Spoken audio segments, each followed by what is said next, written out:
Namaste. Today we will learn about concern of NCF 2005 for secondary education, and moreover how it is related.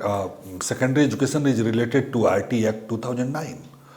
You know that RTE Act 2009 is more about the elementary education, but now today I am trying to make a case that how RTE Act 2009 will also impact on secondary education.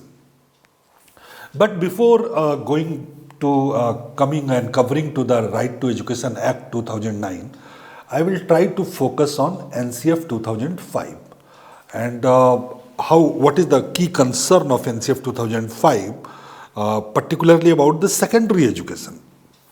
Now that you know and you are very much aware that what is the guiding principle of NCF 2005. The first and the foremost guiding principle of NCF 2005 is connecting knowledge to life outside the school. What does it mean? It means that whatever our knowledge in the school, the way we are dealing through the textbook, syllabus and curriculum framework, we need to contextualize this knowledge within a given context that is surrounding to the school. So we need one of the key responsibilities that how we are relating our school knowledge to the life outside the school.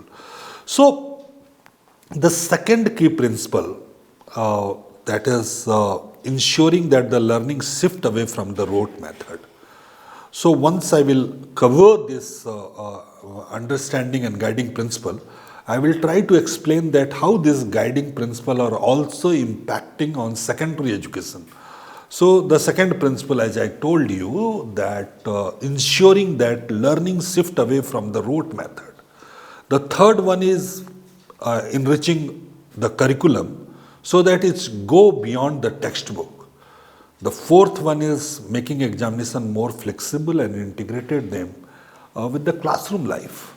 The fifth is nurturing an overriding identity informed by caring concern within the democratic polity of the country.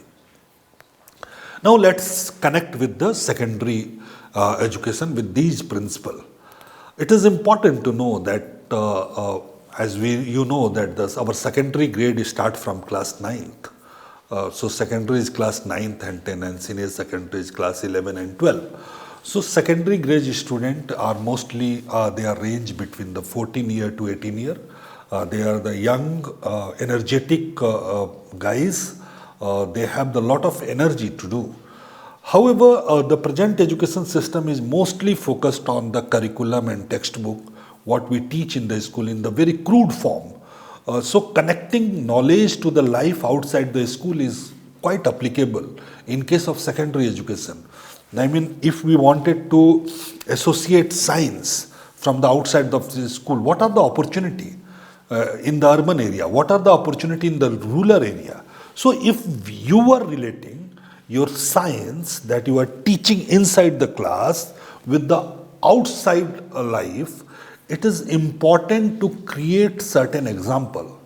So this is where, for example, if it is the school is situated in rural area, what kind of the farming are surrounded from the school, what kind of occupation that are people are engaged in just outside of the school.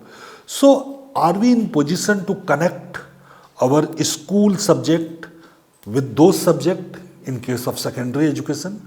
I mean, it is difficult. It's required a lot of research and development. We need to create various kind of manuals. See, it is important to learn that the inside of the school, there are certain way of teaching. We need certain kind of the textual material. For example, if we wanted to teach science through the agriculture farming, then we also need certain kind of the printed material based on those farming. It's not happen in isolation. The way our teacher know the teaching, they are hugely dependent on the textbook and the curricular material. So, curricular material should not be the stagnant one. It should not be the fixed one, and then maybe we can wait for 15, 20 years. So this is important. The second is ensuring that the learning shift away from the rote method. We know that as soon as the student reach to class 10 or class 12, their learning is shift away from the understanding. They are more about the worry about the scoring high marks, greater marks, more and more marks. How come it possible? If you continuously, so students know that it is only the rote method which enable them to score more and more marks, and that is this is happening because the opportunity for higher education, opportunity for other job is all based on the high scoring marks in the board examination. So this is not the fault of our learner. This is not the fault of our student. We need to create a evaluation method or change our board examination in a way so that the rote method could not work. Because rote method work, that's why student always dependent on the rote memorization. Now, the third principle is the enriching the curriculum so that it goes beyond textbook. I mean, it's important to understand that the textbook world is a very confined world. It's a very restricted world where people are actually know very limited things.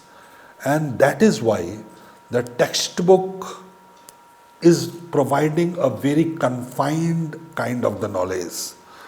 So what could be the way to go beyond that? It could be possible only if we incorporate community knowledge or society knowledge, or maybe in the school teaching learning process, or a school teacher or researcher work in the society and formulate or document their knowledge in form of manual, textbook, so that it could be utilized by teacher inside the classroom. So, however, in practice, it is happening another way around. The way supplementary material come to the school, it is form of the examination book, solved question paper answer. So these kind of things are reaching to the school, which ultimately increase our rote memorization among our children. Now one more thing that I like to highlight, that our examination, the way we are constructing examination, 1 year, this is the board examination. We know that what is the fear of board examination. How many lives we lose just because of this fear of board examination. So making examination more flexible and integrating them with the classroom life, it is important. It is important to integrate them with the classroom life, because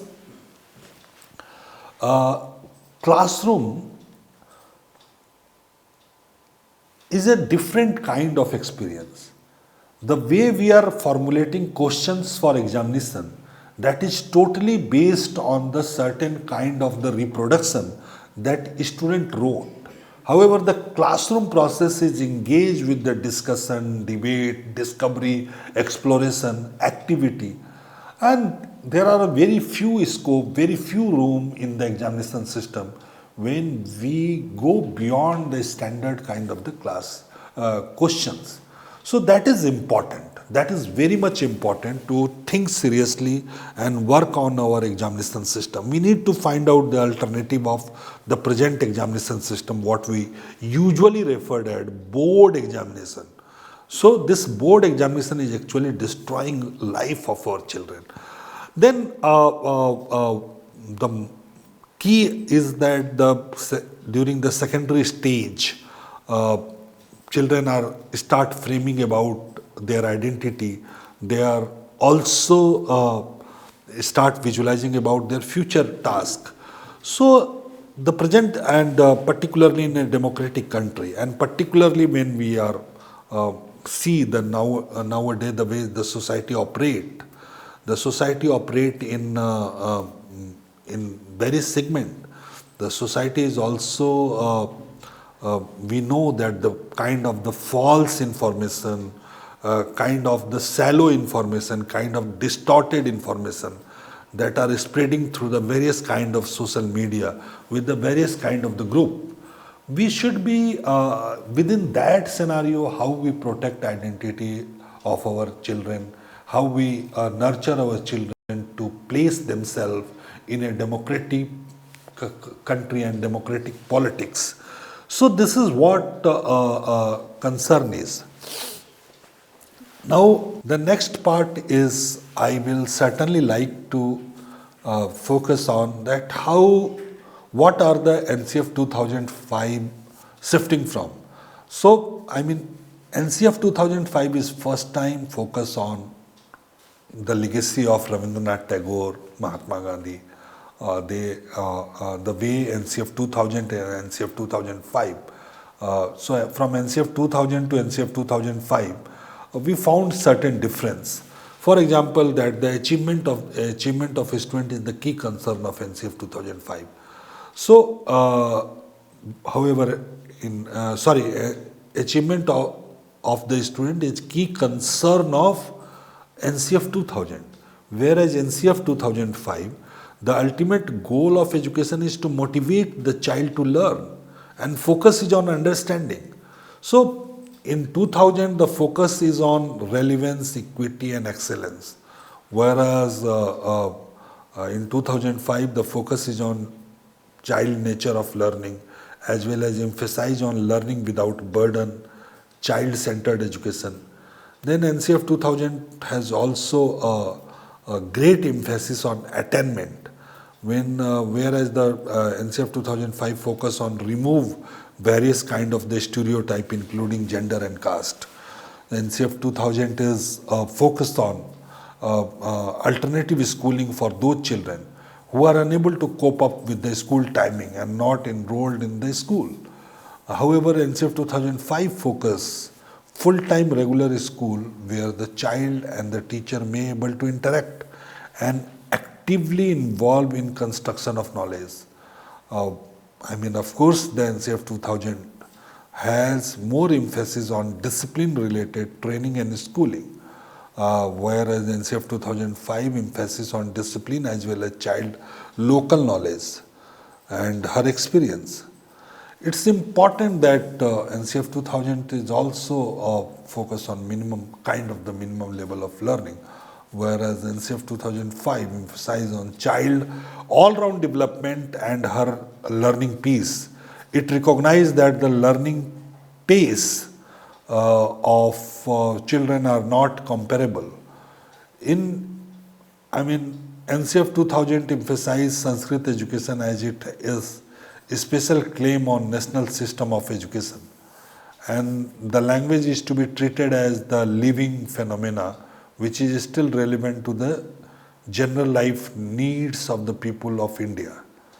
Whereas NCF 2005 put emphasis on local knowledge and states.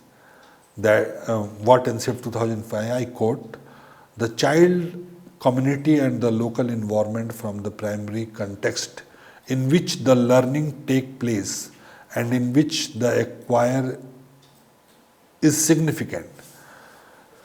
So, children should encourage to learn from the community and the knowledge of the individual who are storehouse of the information in the Indian education system.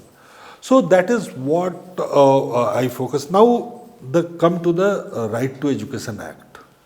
How Right to Education Act impact on secondary education, particularly when we all know the Right to Education Act is broadly related to elementary education. The first and the clear-cut relation is that the way Right to Education ensure elementary education is automatically increase the loads on secondary education, because after enactment of Right to Education Act, the number of graduates from the elementary education increase, and the people who are completing elementary education cycle have increased. So this will impact a huge pressure on secondary education. That is one. Then second, it's all the kind of the curricular continuity. It is also important that child should,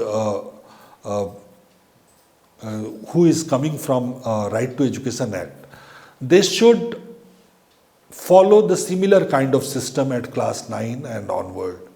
For example, Right to Education Act actually providing the certain kind of opportunity to children in term of free textbook, free uniform, free midday meal. So these kind of the things are available for all children of the India up to the age of 14. But it's another imperative is that if children are passing from class 8 and they are going to class 9 and they are coming from the very poor family who can't afford the purchasing of book or purchasing of uniform at the secondary level, so it's also indicate our policy maker that it is high time to think about those graduate who have, those first generation graduate who complete their elementary cycle just because of Right to Education Act. Now, the second part is the classroom culture. You know, and that is what come from the teacher in a form of resistance. If you talk to any teacher, they usually referred, despite the constitutional amendment, they usually referred that because of Right to Education Act, children coming to class 9, they are not appearing in exam and everybody in the class, teacher are pass them. So children are not able to learn. That is what the very popular claim of teacher. So the children who are coming to class 9, they are not know anything because they are getting passed by the teacher despite they are learning or not learning. Whether this is correct, probably we need to find out certain kind of the research. However, Parliament has amended this provision. Now the no detention policy at the Right to Education is not there, but there are certain kind of the terminal exam. So it is important that we need to understand that how Right to Education Act visualize child right. Whether we can adopt similar kind of the approach at the secondary level, probably yes.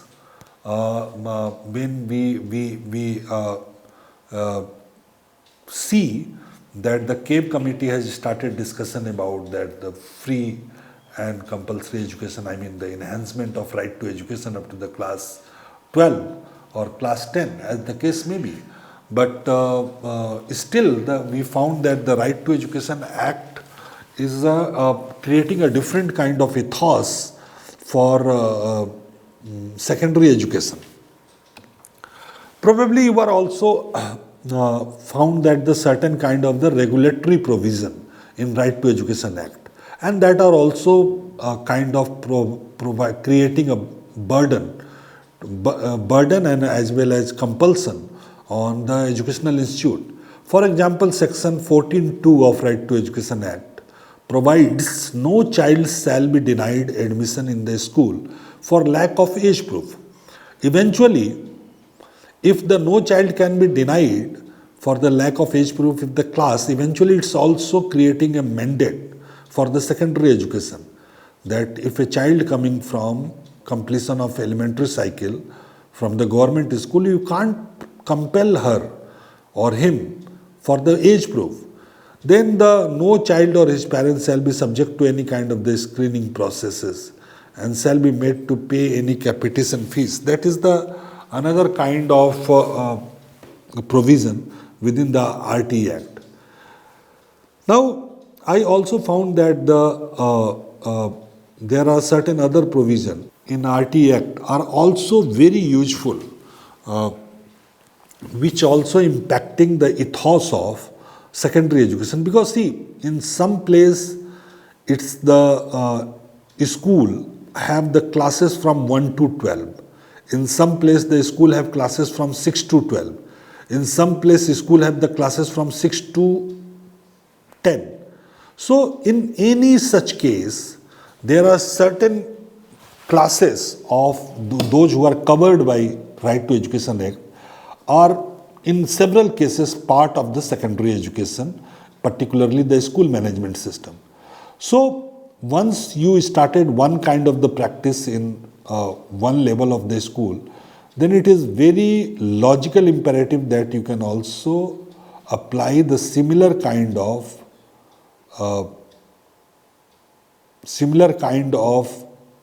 logical imperative with the other classes.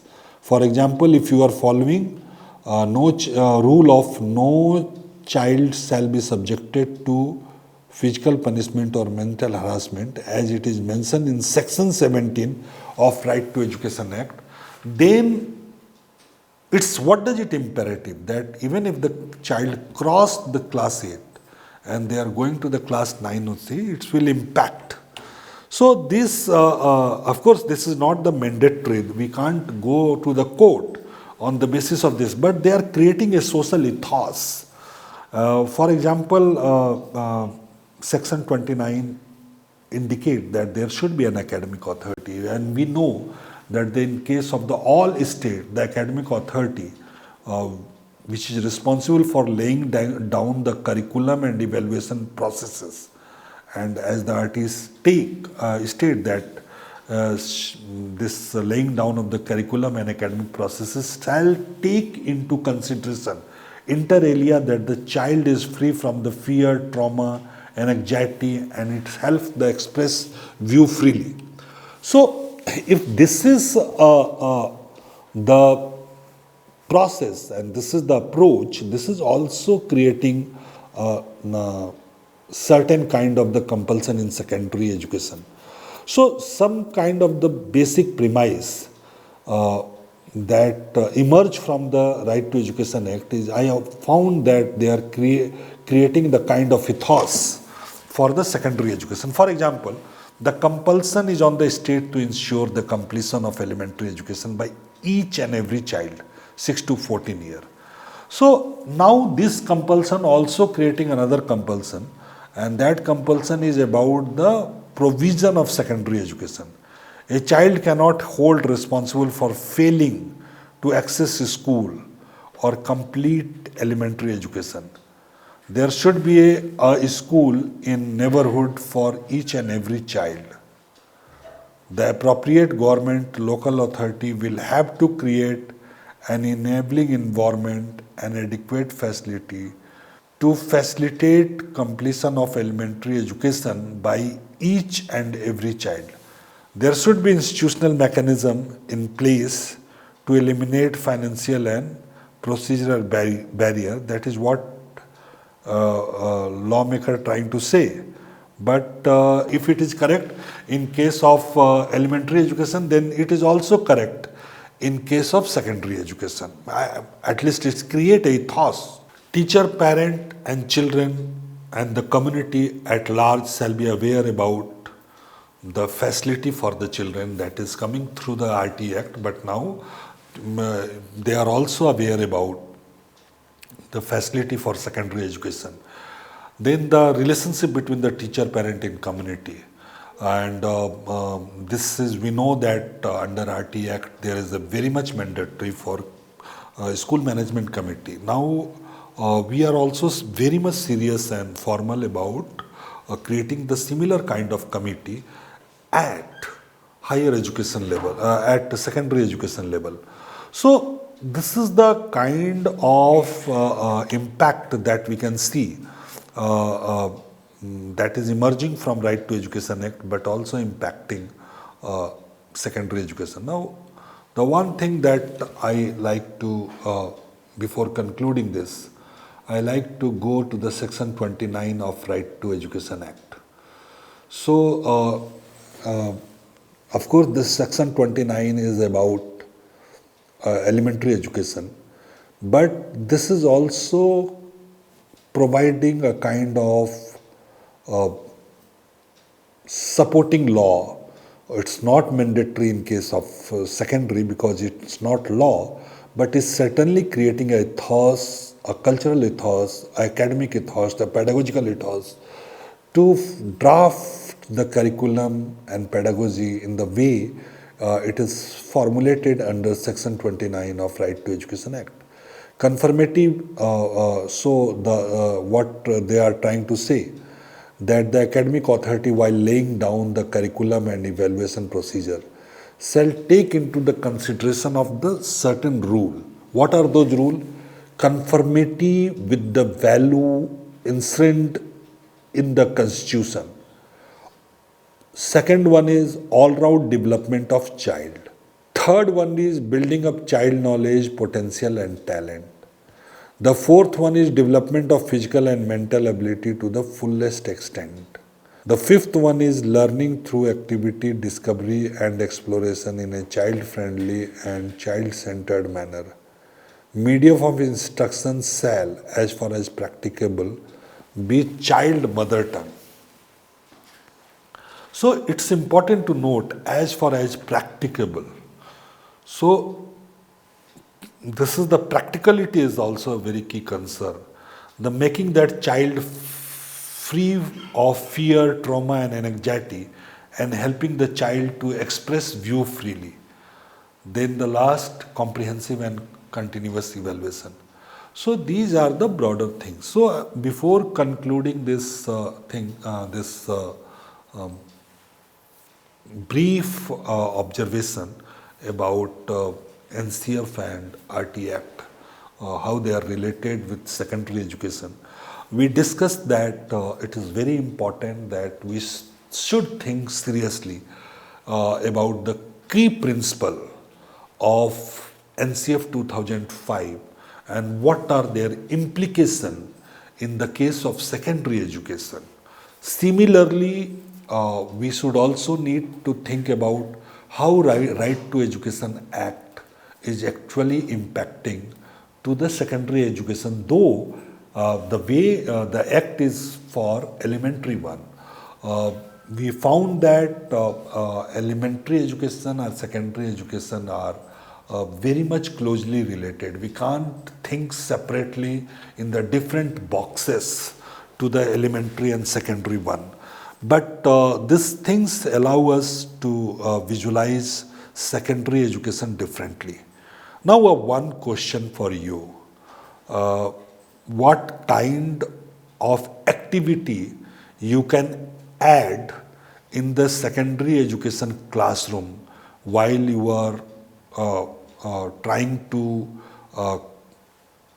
follow recommendation of NCF 2005? I mean, the assessment is for the question for you can write on your note or you can discuss that if you are following NCF 2005 recommendation, can you list down certain kind of the activity which you can imply in the classroom which to complete the mandate of NCF 2005. So I am concluding my brief lecture here. Thank you so much.